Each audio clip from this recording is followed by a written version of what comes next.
Hello. I can't see you, but because I have a small screen, but okay, some of you I can see now. Welcome to this little workshop. As I said in the before the session started, that it's not me lecturing you today. It's actually you thinking about the things and reflecting for yourself. And that's why I asked you to prepare paper and pen, please, because it's a workshop where you will be reflecting and you will be thinking for yourself. Okay. So today, I want to talk about connection, communication, and cooperation. And one comment that take what you feel resonates with you and leave what you do not agree with or that makes you angry or upset. Leave that on the side. Take what works for you today. Okay, you don't have to take it as the only truth. I'm just here to share my experience. That's really important for me that you understand. And another thing is that I have my notes here on the table. So if I look down, is that I look at my notes to just make sure that I said what I wanted to say. Okay, the important things that I have written down. Now, I would like to, before we start, I would like to do a little grounding. I don't know if you know what it means. It means that we would kind of calm down, arrive here and now. So it will take around 4 minutes. And we do have time for that. We do have time for ourselves now.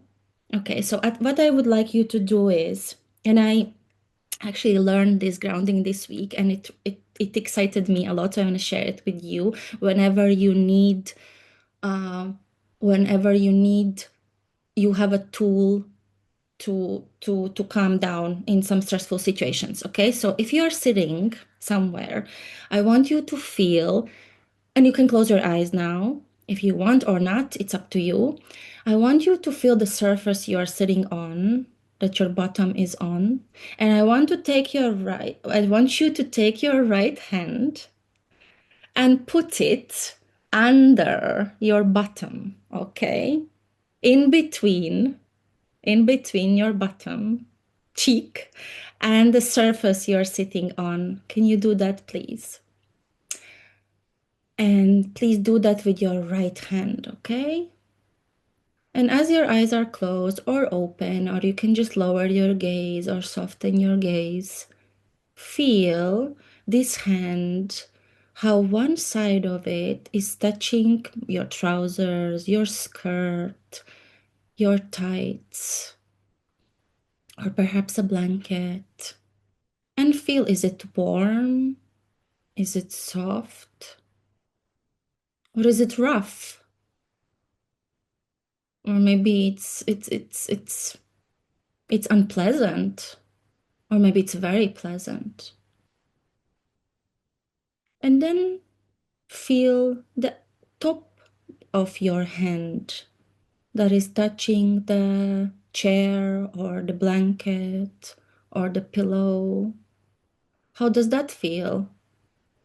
Does it feel warm, soft, fluffy, or does it feel cold?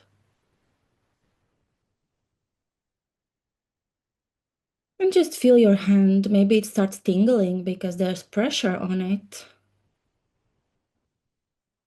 Is it a pleasant feeling or unpleasant feeling? And just allow it to be. And maybe you sink a bit deeper in your chair or in your sofa or wherever it is that you're sitting on. And maybe there's something else you feel on that right side.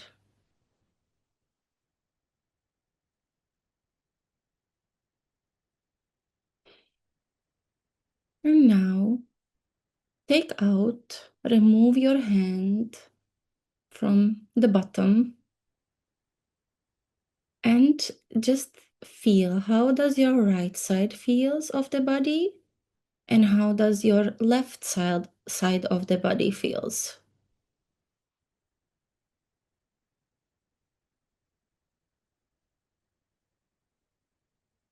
And now we will balance it out. Now take your left hand and put it under the left side of your bottom.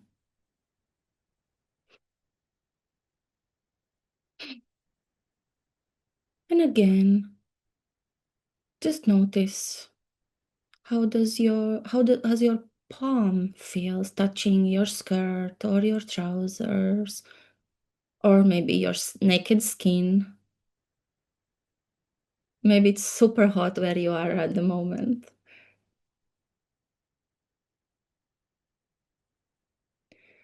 And also notice the top of her hand. Is it touching a chair or a blanket or sofa? And just feel how your body balances out both sides and how stable you are, how grounded you are, because there's this chair or sofa or whatever you're sitting on. It's holding you and you're held. Okay. I don't know about you, but I feel much, much better at the moment. And if you are ready, I do not see all of you in camera, but I hope you're all ready and we can continue, okay? So I just want to say a few sentences about my situation and where I'm coming from. So I'm working in a 6 to 12 classroom. We are two co-teachers. One is speaking Czech and I'm speaking English. And we have an assistant in the classroom that helps mostly with few children that have specific needs like dyslexia, dysorthographia, and she's also helping with first and second graders who need extra reading and who need extra practice of writing. And I have done a diploma course. My colleague has done a diploma course with Carla. I have done it with Carla and Kyla, so that's great. And my colleague has done it with another trainer, and our assistant, she has done an orientation course. So in the classroom, we have an open, transparent, supportive, and truly sincere cooperation. And I can say that it's not because of our trainings, it's not because we have done some Montessori training, and it's also not because we try and for most of the times we succeed to meet weekly in our team to reflect and to talk about children and to really arrive on the same page. Actually, it's because our communication is open, sincere, transparent, and supportive. That's why we are, that's why I feel we are a good team. So, not because of the training, but because of our communication, you know, uh, that I just described. So, I wanted to talk a little bit about how we got there, or, what brings a team, a micro team there. So we will talk today about human needs. Okay, so you have probably all seen this chart. We are using it a lot in the 6 to 12 classroom, and we keep bringing up this chart for children because we want them to understand that everything humans have done, do, or will do is to satisfy their human needs. Okay, either material or spiritual. And the needs of humans, of the mind and spirit, actually can never be fully satisfied. So we're always somehow dissatisfied with life, and we always strive for progress. And that's absolutely natural, that we also have to understand. We seek happiness and fulfillment, and then we find it, and then we again want to take it to the next level and find something new that fulfills us and makes us happy. So And if we are not aware of the fact that we are almost always somehow dissatisfied and that it's absolutely normal to seek fulfillment and to seek progress, we consciously or unconsciously act as if our needs are not satisfied, that it's never good enough. So, Madara, can I just ask you a question? We are having some people saying that the slides are not changing, so I wanted to yeah. just ask you if it, So, nothing's going on, right? We're so, seeing the first slide oh, you do. still. Oh, I'm so sorry. You are supposed to see the fundamental needs of the. Okay, so let me We do. can see it now, or at least Yeah.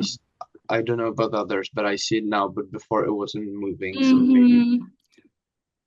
Okay, thank you for saying that. Okay, never mind. So, can you see the fundamental human needs Yes, chart now? I Okay, can so see it. maybe I will just have to do it manually, to. And I'm sorry, before I go further, can you see the previous slide now or still the fundamental human needs? Still fundamental human needs. Yeah, that's no problem. I will just do it manually. Never mind. Okay? So, so fundamental human needs. You all know this chart, okay? So I hope you were able to focus on what I said still, that we are never really satisfied with our needs, and it's absolutely okay. It's okay to strive for progress. It's okay. And if we don't understand it that it's okay, we kind of think that and act in a way that we are never satisfied. Okay? So, and dissatisfied needs can look different. If it's an dissatisfied material need, like lack of sleep, lack of nutrition, we might look grumpy or annoyed.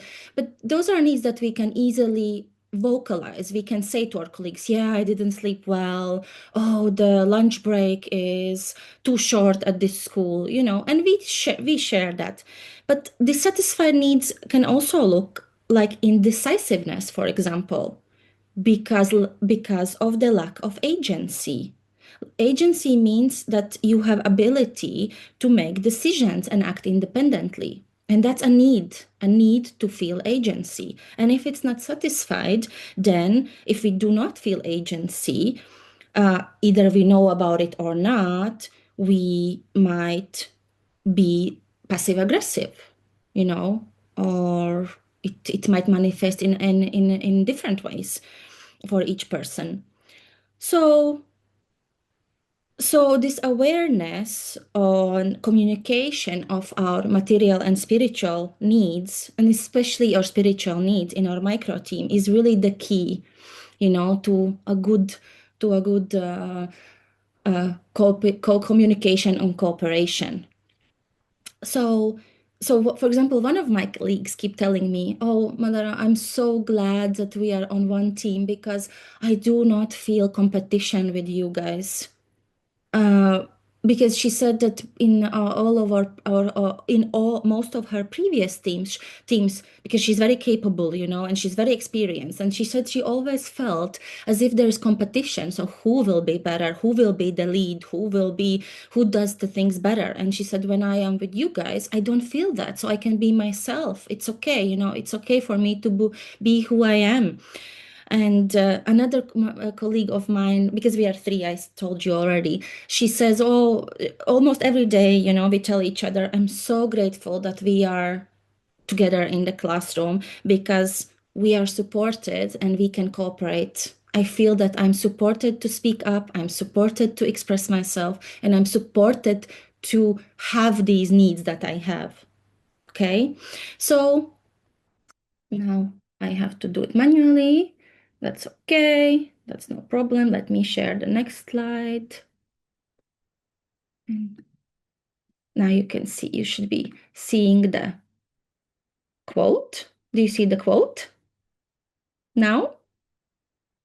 We're seeing it just before you put share like Yeah. this. We can see it like this. Okay, When so you can I put share, it freezes. can I leave it like this for you guys? I think it's fine, Yes, right? I think it's the best solution. Yeah, it's the best. So we do not keep asking this question. So let's look at this quote, okay? We have to watch ourselves most carefully. The real preparation for education is the study of oneself. The training of the teacher, who is to help life, is something far more than a learning of ideas. It includes the training of character. It is a preparation of the spirit. So, no matter the education, okay, the most important work is the inner work of an adult.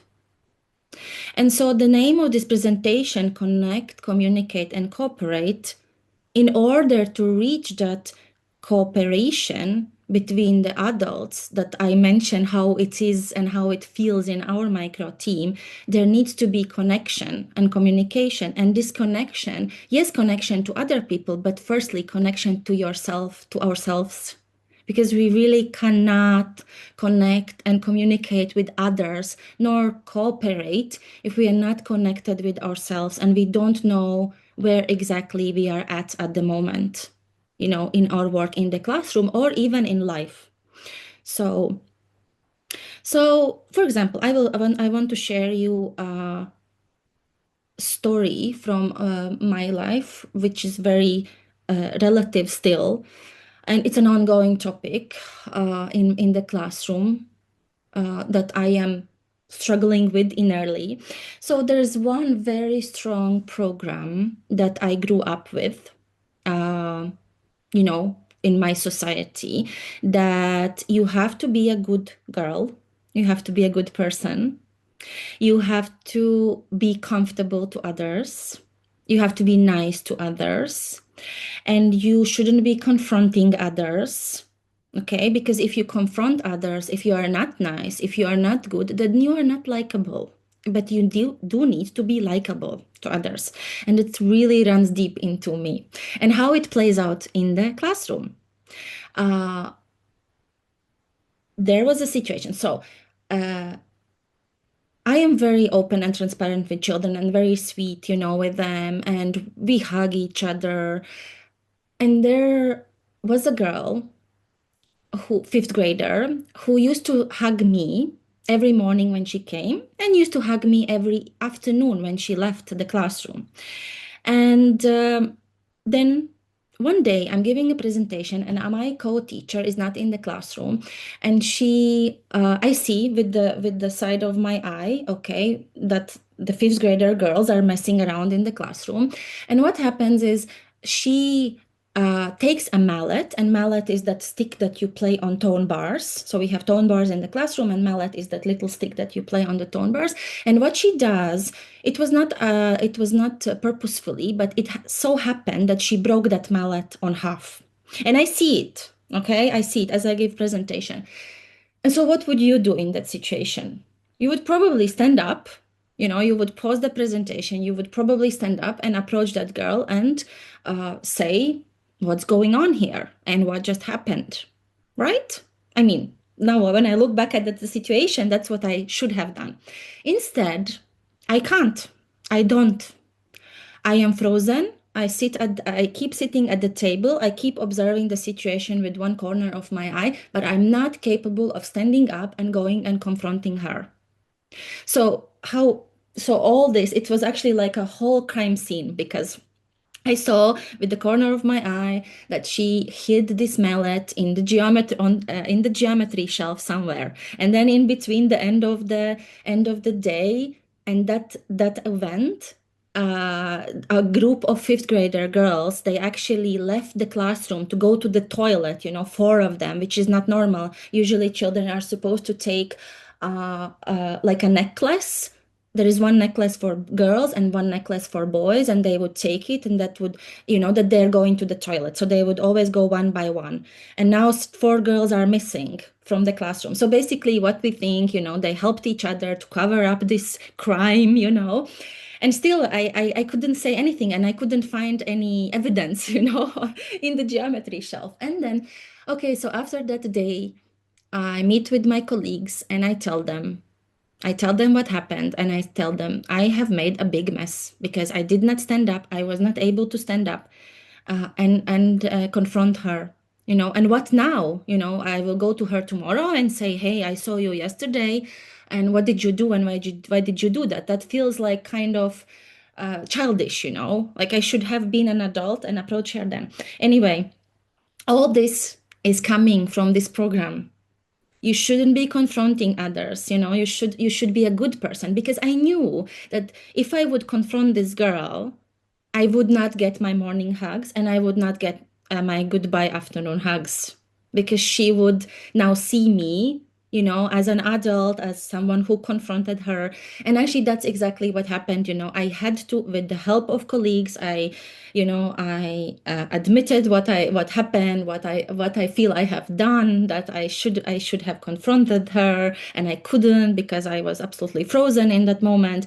And my co-teacher told me, you have to, yeah, you will have to. It's fine that it didn't happen then, but another day, tomorrow, you will have to sit down with her and confront her, and tell her what you saw. And so, of course, I did that, and there were tears from her side, and yeah, that's it. I never got a hug from her ever again since then.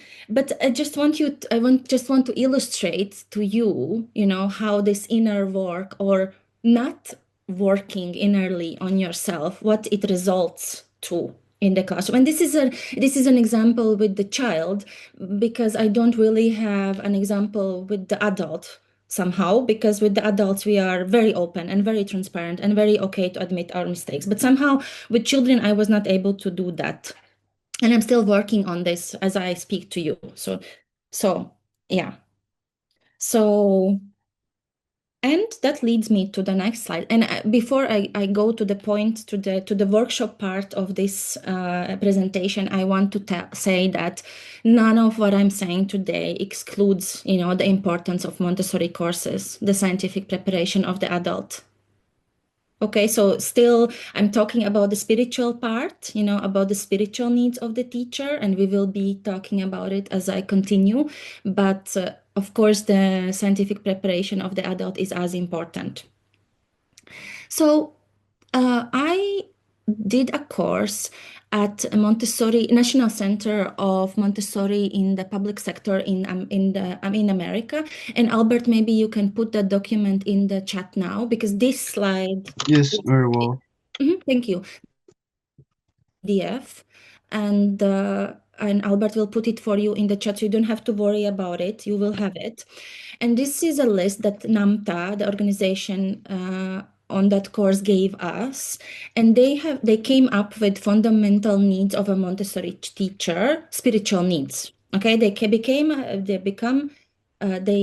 up with a list of spiritual needs of a Montessori teacher. Well, I have to say, so don't worry, you have the list. We will not go through all of these points because we don't have time. You will see we will do something else. But before we do the exercise, I just want to say that this is a list. It's not the list, okay? It's not the only those are not the only needs, spiritual needs, that a person has. And as you work with this, and as you reflect back on this list, or work with it on it with your colleagues or whatever, you can add or maybe expand, or look at some of these needs more detailed. Maybe you need to make it more detailed for yourself, and you would add other points here. So what we will do now I would like to invite you to draw a circle on your paper and divide it into 6 parts, please. So a circle, or imagine a pizza, and divide it into 6 parts. So 6 fraction pieces.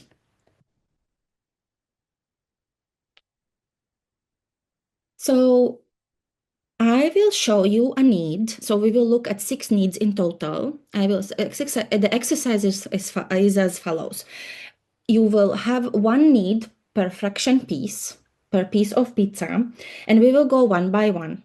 Okay, I will show you the need. I will explain it to you what is meant by it. And your job will be to rate in your circle, just right there. You can write it in one fraction piece, that need for yourself.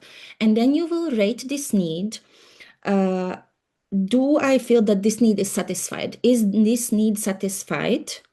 And you will rate it from 1 to 10, 1 being no, it's not satisfied, and 10 being yeah, it cannot be better. Okay? Can I just ask you if it's clear what will happen? I think as we go you will understand. So now, the first need in the circle, you can write clarity of thinking. Okay, if you would write in one of your fraction pieces, clarity of thinking, and by that, I mean organized and logical thoughts. Do I have organized and logical thoughts? And you can think about this within the team when you are within the team, or if you are not currently working in the classroom, you can just think about it in any other context. That's up to you. Okay, but if you are in a team, do I have clarity of thinking? Do I have organized and logical thoughts? Or and do I have focus? Am I, do I have concentration in the work I do? And do I observe and do rational and objective analysis, or I react based on emotion only and always? Okay. And can I communicate?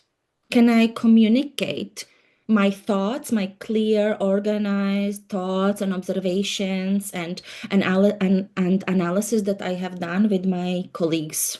So please rate. How do you feel in this from 1 to 10? And just maybe give me thumbs up or write in the chat if you have done it.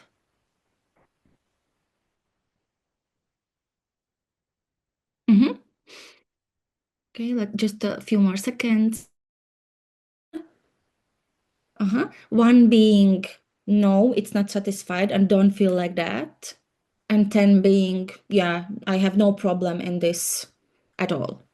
Okay, now we will go to number 2. Number 2 is view of the direct aim. So I am working in this team, and do I have immediate and observable purpose of my work? So-called short-term goals from 1 to 10.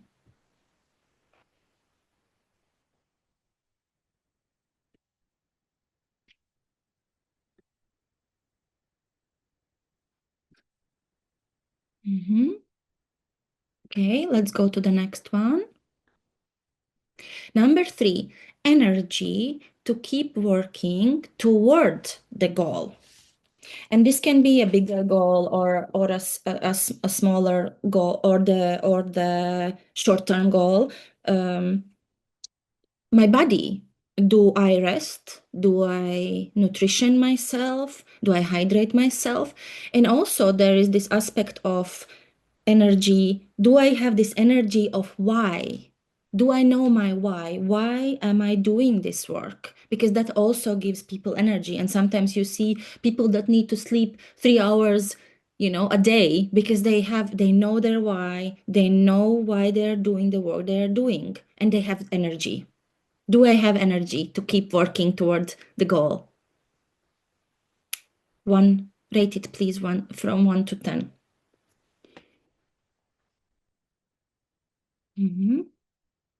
Few more seconds.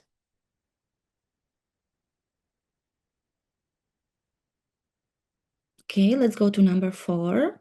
Number 4, do I satisfy need to revise decisions or my beliefs?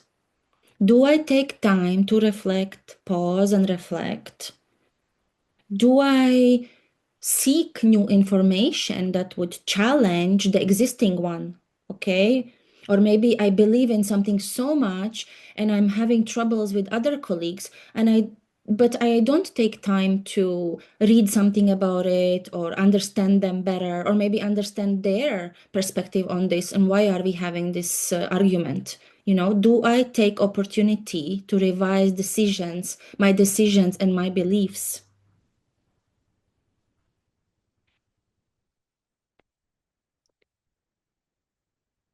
Rate it, please, one in on the scale from 1 to 10.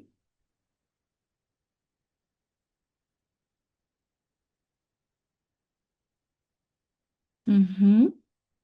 Few more seconds.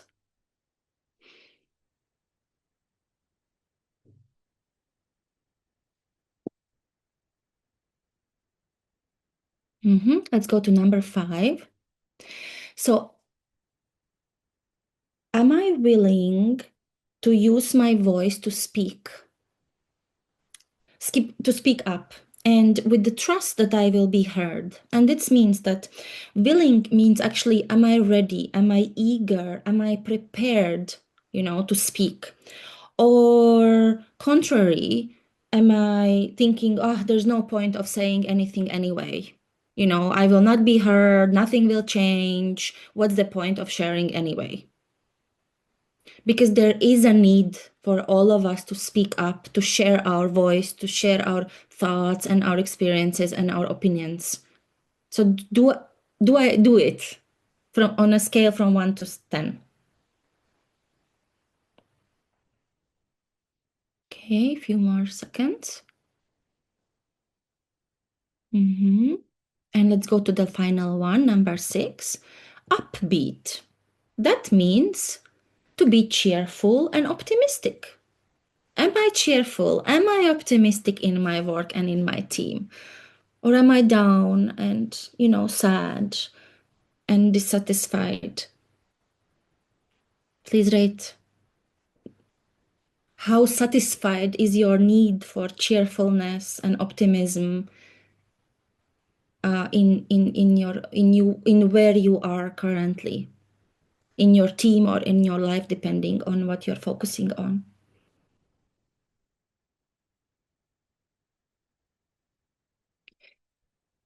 Now, if you have rated all 6 needs, can you just look for yourself and maybe you can put in the chat from 1 to 6, because every need is numbered. If you can see on the screen that every need is numbered, can you please put in the chat maybe which one you rated the lowest? Which one was the lowest rated for you from these 6? Number 2, okay. View of the direct aim.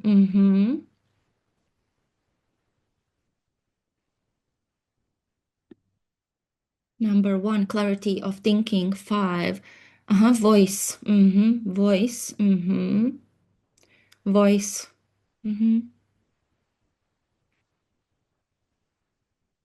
Voice. Interesting.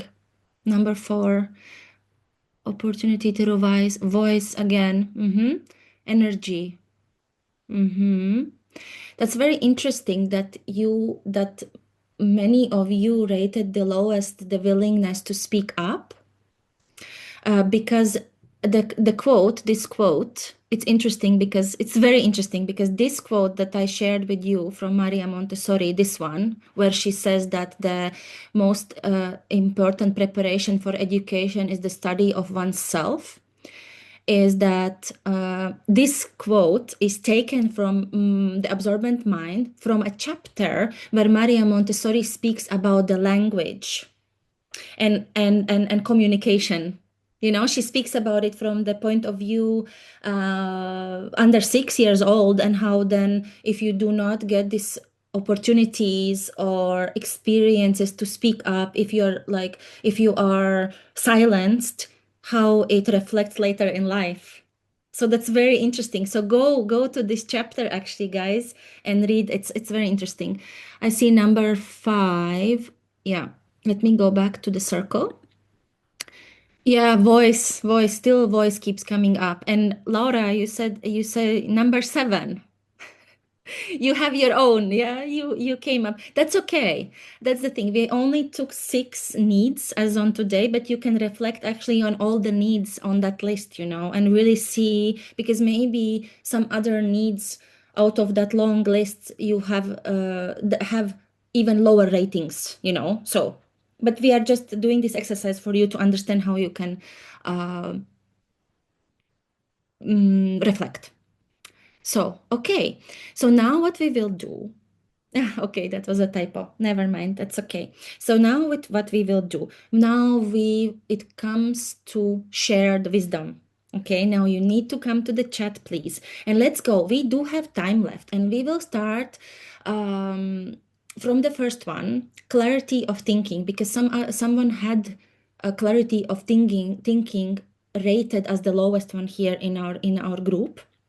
And uh, let's share in the chat, and maybe you have it rated very high. Okay, so those ones who have it rated pretty low, think what you think you could do about it to raise this number. And those people who have it rated very high, share what do you do, to have it high. Why clarity of thinking is rated 8 out of 10 maybe for you.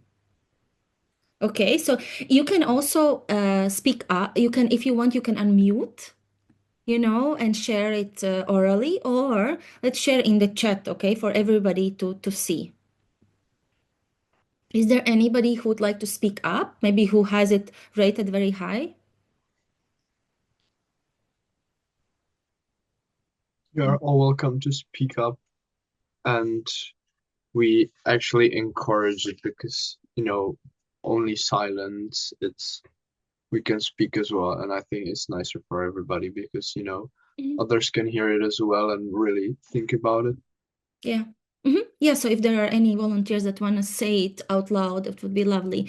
And while you are preparing, Sophia is sharing in the chat clarity of thinking, a realistic plan to reach to normalization gradually. Mhm. Mhm.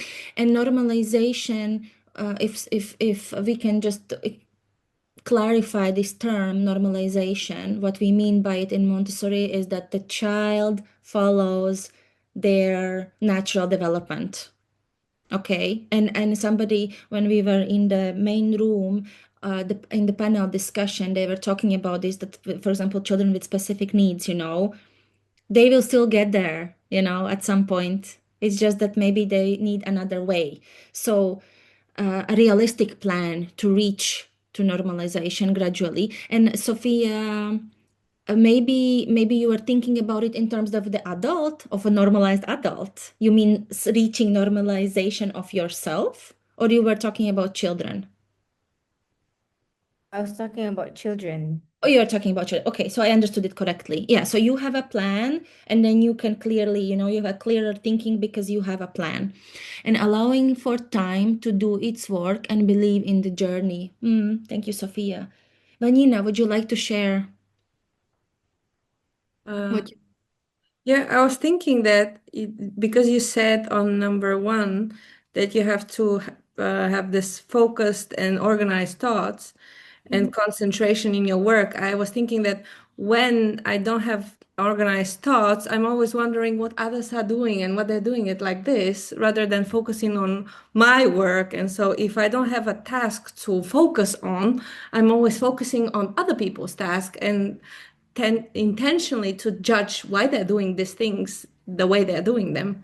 And it's because this is the lack of clarity of like to have this analytical thinking. And I see that I'll grade it high if I really have this concentration of my work and my goals rather than just having this wandering mind. Why do you do these things? And I will do them differently. So it's because I'm lacking of this focus on my own work. Yeah.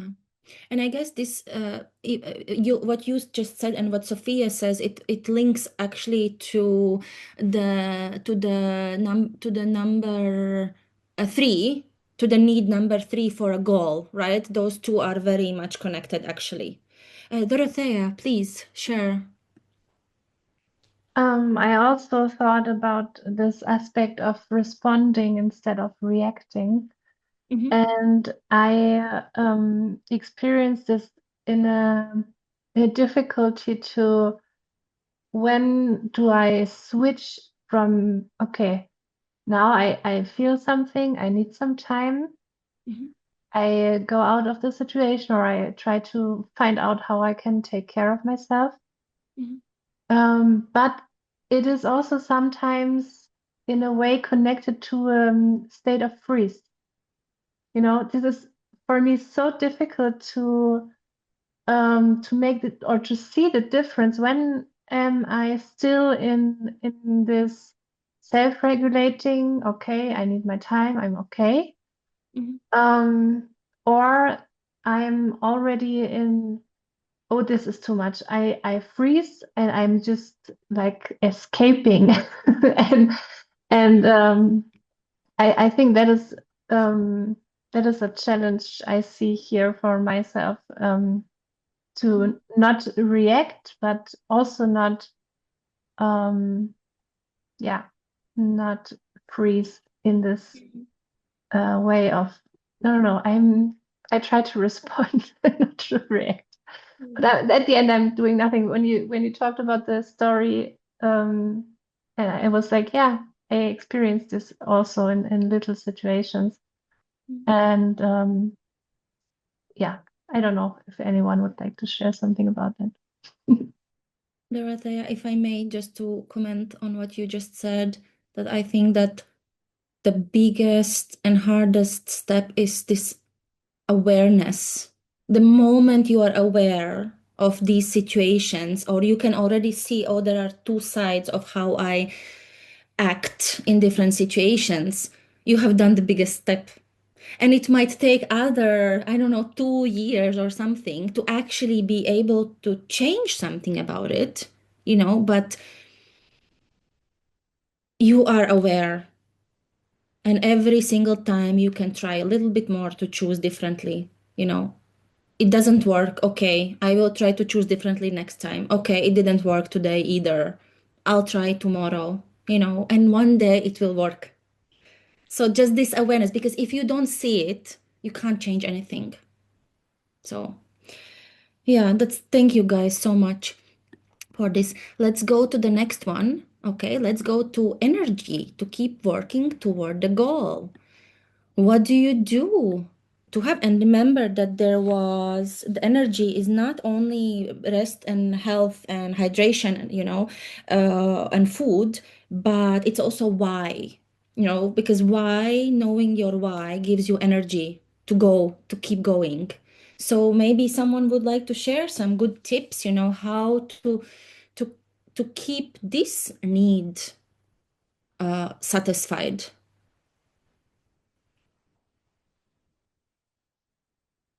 Well, I would like to share.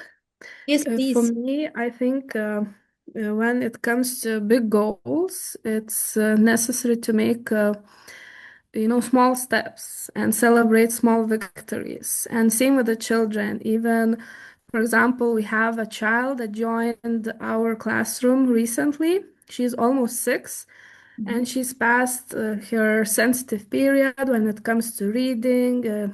Even her motor skills are delayed. And for me, it's a bit frustrating how to get her where she needs to be. And even for me as a teacher, sometimes it's hard to think this far in the future because she's not there. But then I think of very small things to do and for the child to feel, pleasure and get this feeling of success or victory. So that's how you re-energize yourself. So that's the biggest thing that works for me, even though we have days where both of us give up for a little while and then we start again. So it's, I think, important not to be afraid of those days too, because it's part of the process. So that's my take on it. Thank you, Sharuna, so much. Thank you for sharing. Yeah.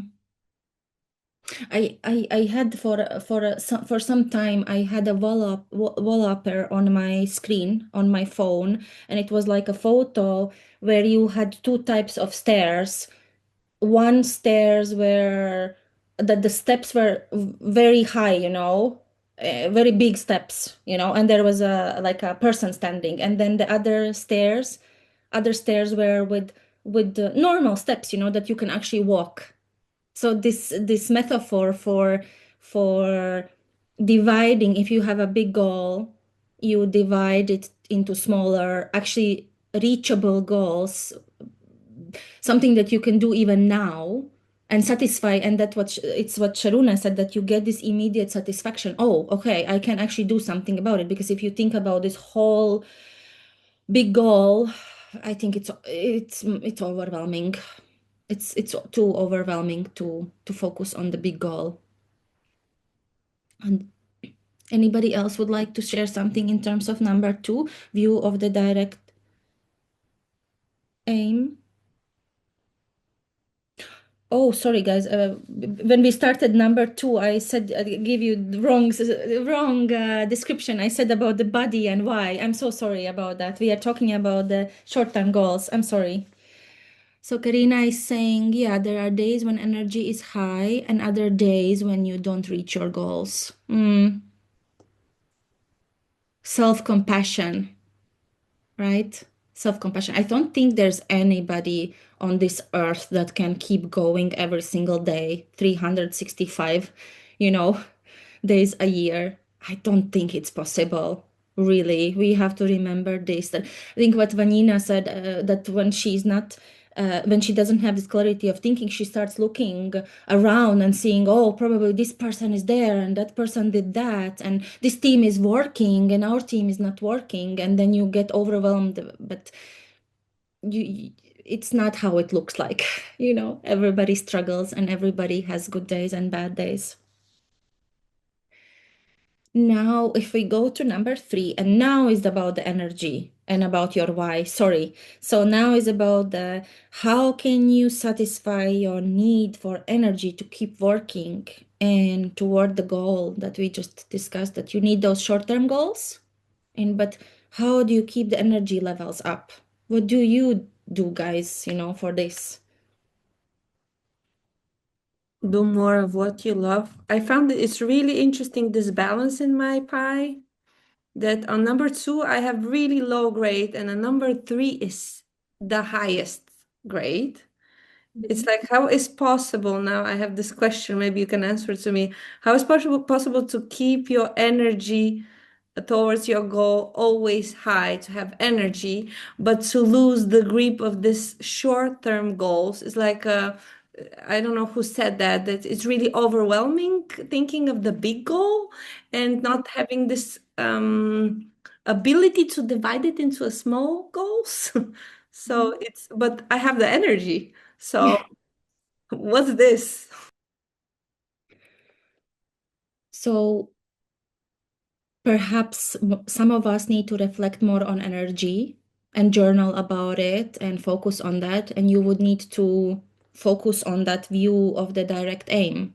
You would have to make yourself sit down, and write out all the little things that you can do now. So you would have to uh, take your clarity of thinking in those moments when you do have clarity of thinking. You sit down and you focus on this part of the pie. Let the energy be, let it flow. That's amazing that you have it, and you make yourself focus on the direct aim, the steps you can make. So I have a question to you guys, in terms of energy. So do you have your why? Like, do you feel that when you go to the classroom, when you go to the school, do you feel that why you're doing this, or you don't have it? Yes. Okay. Somebody's saying yes. Great. That is good. That is good. So I think not actually, that many of you had number 3 low. Karina had and Ramya had, but but Karina, you do have, you do have your why. And Sophia says that yes, she has her why, but it didn't come instantly. Great. Anybody else would like to share something regarding number 3? I see that time is running fast suddenly. Yes, I, Ludwig, please. I like what Sharuna Karuna. said a while ago Yeah. about noticing the small improvements in the children. Mm-hmm. because that would support our why. Mhm. Like exercising gratitude is really helpful in keeping the energy up. Mhm. Because if you notice the small changes and the small, you notice the human tendencies and the children manifesting their characteristics. Mhm. And if you notice and observe this, I think that would really keep your energy up. Mhm. So Mhm. it's really noticing, aside from the small steps, and if you see the effects of those small steps, even just a little, I think that should be something to celebrate, to Yeah. just to keep the energy up. I think the most challenging part is really seeing the children with a new set of eyes every day. Mm. Yeah. So that's why it's important to, like, the self-awareness thing is very important. Yeah. Thank you, Yeah. Odkazy. Go ahead, Dorothea. I just lost my thought, but no, I have to come back. Okay, come I've back. come Yeah, back. come back. Guys, because we are running out of time, we will go to number 5 now, okay? Because that was the one that most of you had the lowest. It is number 5 is willing to use voice to speak up with trust that I will be heard. Okay, contrary to no point to speak, no point to share. What about this? Many of you had it low. Do you have any ideas? We will not go into why you have it low, but now we are searching for ways how we can actually improve. Albert, you want to say something? Yes, I wanted to say something. We are told that we have a little more time, that if there's like heated discussion, or if just people have a lot of questions, and if there's important stuff to talk about, that we can go a little bit over time. So I think we can have like 10, maybe even 15 more minutes. So if Oh, anybody has questions or stuff that they want to say, that I think is now definitely the best time to speak up, because in okay. 10 or 15 minutes we will be ending and we'll be moving on to the main room. Okay, great. So 10 minutes is perfect. So let's stay with this number 5. So can you share, guys? Let's not share why you have why you have the problems, and let's not go into stories now, because we don't unfortunately have time for that.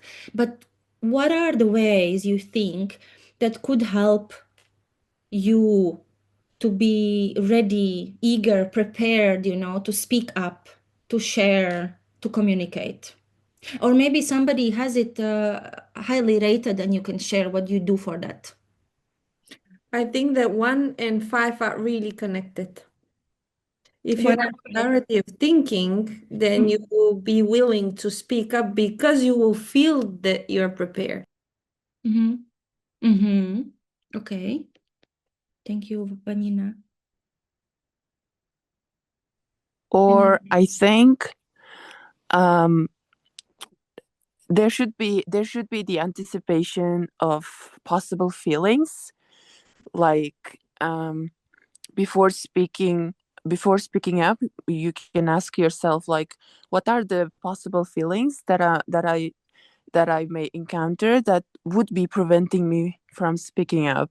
Maybe it's the fear of not being heard, and actually it may not be about that particular team members or your current situation that you are afraid of being heard, but it may be because of your past experiences. If you ask yourself this question, maybe it just comes up your past memories, and then you can think about and observe your current people, if it's true for them. If you speak, then you will not be heard by them. Yeah. Thank you, Fatima, so much. I just want to say one thing that some time ago, somebody told me, a therapist actually told me, she told me, stop living in your head. Stop living in your head. And it really stuck with me, because what Fatima just said, this is all happening in our heads. What are they gonna think about me? Oh, am I gonna be, all these questions, am I prepared to speak? Am I good enough? Will they, understand me? Well, you will never know until you do it. You will never know we have to stop living in our heads. Katka, please.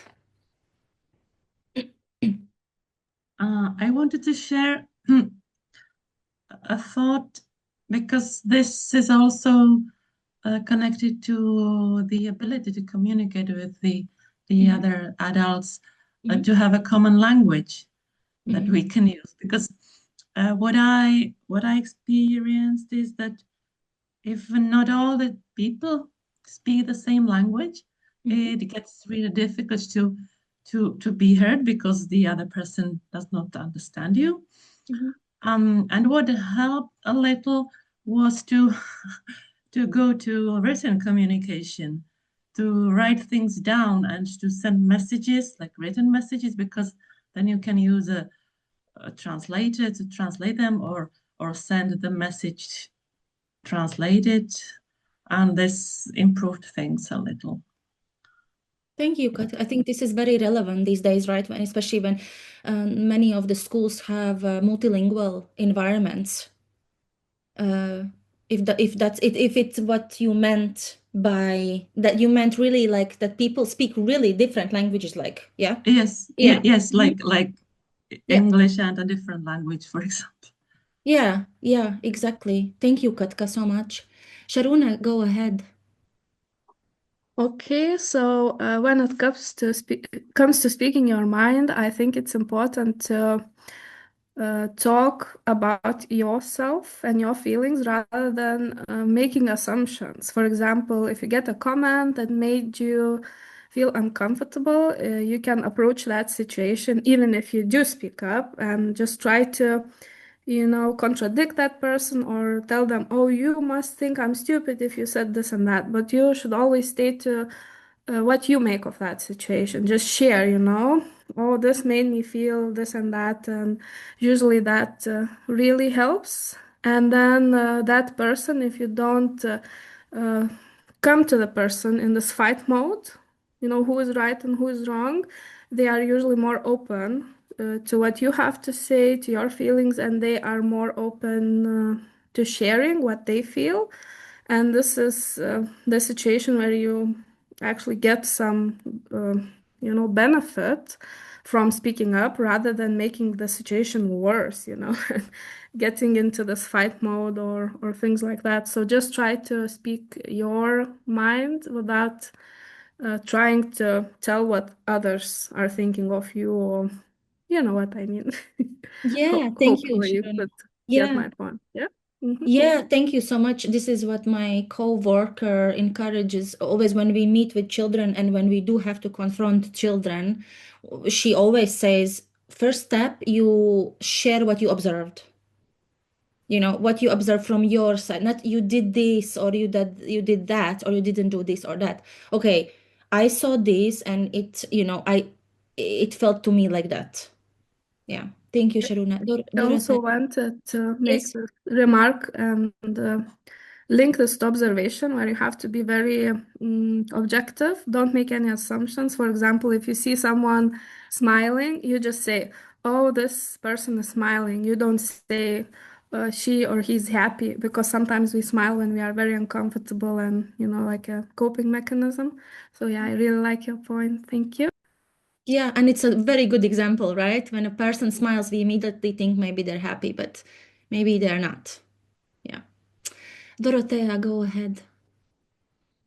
Thank you. Thank you also for everything you share. I really appreciate the talk.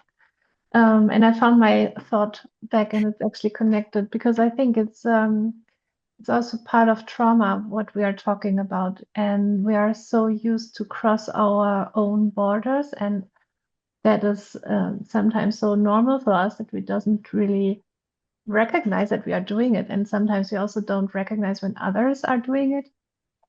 And to be sensitive in this way and to understand where are my borders, and to communicate with others and allow others to also communicate their borders, and also in institutions, sometimes there can be an institutional trauma when it's not there are no structures and no culture to share conflicts, to share, I have an irritation here, or I think we could do something better.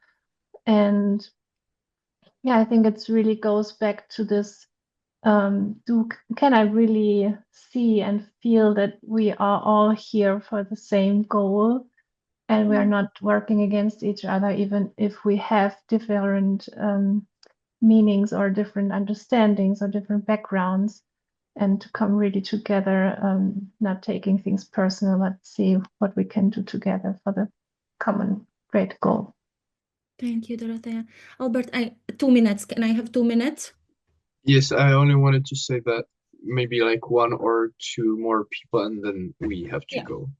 Yeah, I think we will wrap up, guys. I think what Dorothea said is what my aim actually was for today. You know, I didn't want to tell you stuff, but you came to this yourself. Dorothea said it, you know, she started talking about trauma and what, you know, what we are carrying around, and we want to stop living in our heads, you know. So this is actually through these questions, through these type of reflections, this is where you come to.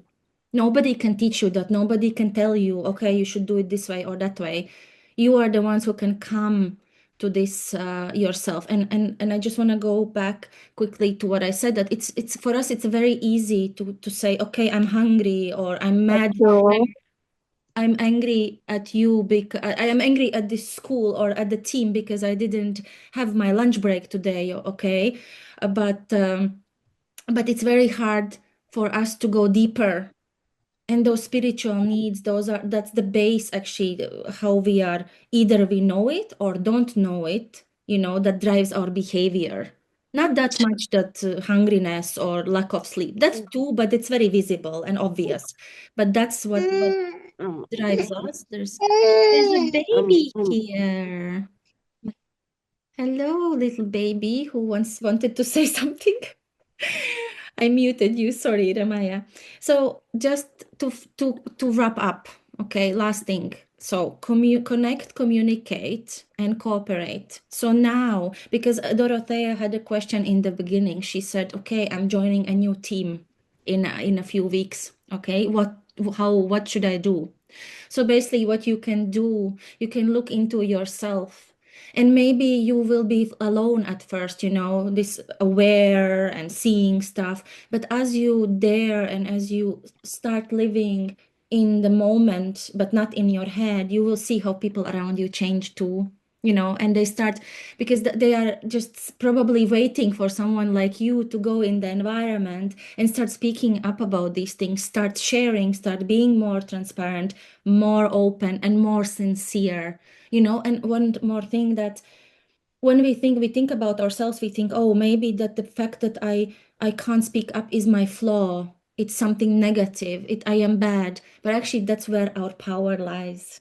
All the things that you think about yourself as negative or not developed or bad, it's where your power lies. That's where you can source the strength.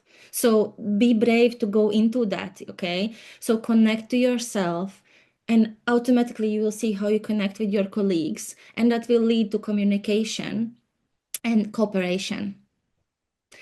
And yeah, and that's all. I know we are over time, and if you want to connect with me, I don't really much post yet on Instagram, but I am studying therapy at the moment with Gabor Mate. You know, maybe you know him, so I'm very excited. So hopefully in a year or so, I'm gonna be a therapist myself and start posting on Instagram stuff, and there's my email too if you ever want to connect. And I'm sorry we didn't have time for questions, but I'm always open to talk. And yeah, thank you so much for being here and being open and sharing. And yeah, thank you everybody so much. Thank you everybody for coming to this amazing workshop, and thank you, Madara, for giving this workshop. It was Thank you. really, really amazing, and I really enjoyed it myself as well. And I want to ask everybody to go back to the main room, and I just sent the link to the chat. So if we could ask you to leave here and just go back to the main meeting. Thank you very much. Bye bye, everybody. Bye bye, everybody. See you in the main room. Goodbye. Bye bye. Bye. Thank you. Bye. Thank you.